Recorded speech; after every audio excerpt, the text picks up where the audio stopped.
see. All right. As we know by now, thanks to Joe Biden's chaotic exit from Afghanistan a few years ago, the Taliban is back in control, except now they are better armed, better prepared. They're able to get around. It looks like they are better at producing videos as well. I mean, check this out. This is a video produced and released by the Taliban, really, showing them training while driving around in the equipment Joe Biden left behind. That's worth billions of dollars. As for the video, slickly produced, may remind you of the American military recruiting videos we've become accustomed to seeing here at home. So did Joe Biden make the Taliban great again? That's a great campaign slogan. And what does that mean for our global and national security? Well, for reaction, let's bring in Erick Stakelbeck, host of Stakelbeck Tonight on TBN. Erick, always good to see you, my friend. Look, it's an understatement to say the Taliban is more dangerous today than they were in their days before 9/11, I'm assuming. I mean, this is ridiculous. And who produced that? I can see Rob Reiner producing that at this point. Well, David, two things. Number one, this video to me is rubbing salt in the wounds after what happened in August 2021, the disastrous, shameful withdrawal engineered by the Biden administration, which, by the way, saw 13 U.S. soldiers killed.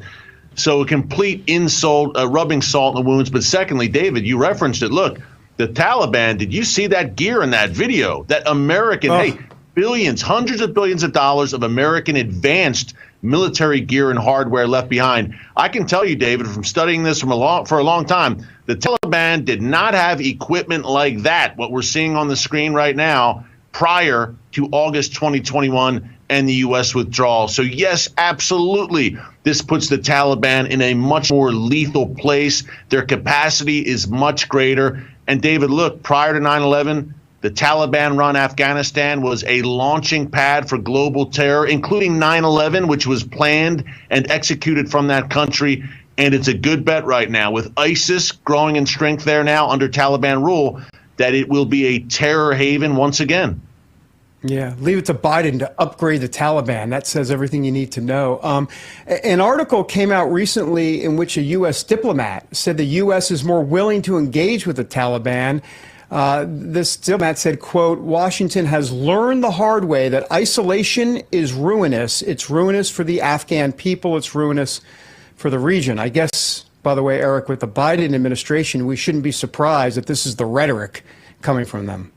Yeah, David, I think quite the opposite. I think engaging with terrorist organizations has been a disaster. I give you the Iranian regime, which we gift wrapped under the Obama administration, and President Biden would love to duplicate it. We gift wrapped billions of dollars in sanctions relief, and the response we have is that Iran is only upping the terror against Israel and against American troops in Iraq and Syria. So I believe quite the opposite. I think engaging with, and let's just say it, David, appeasing terror groups like the Taliban, Iranian regime, Hezbollah, Hamas, etc., has absolutely disastrous consequences and shows a complete lack of moral clarity and strength.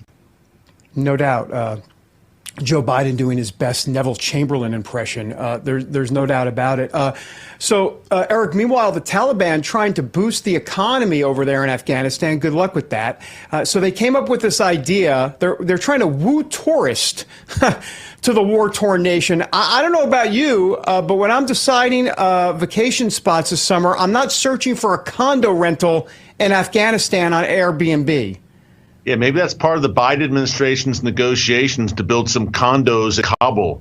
David, I don't think that tourists, I don't know what kind of tourists, maybe from, I don't know, Tehran would go there, or maybe Al-Qaeda sabbatical or an ISIS sabbatical in Afghanistan. But, hey, they have to do something, because when a radical Islamic regime takes hold, it quickly leads to disaster. I give you Iran, Gaza, etc. These are areas, nations that have become, that they're essentially in tatters because of radical Islamic rule. And now, about 3 years in almost, I think the Taliban is saying, we're isolated on the world stage. And look, what they're doing, it never works, David. None of these radical Islamic regimes, Iran is really the main test case.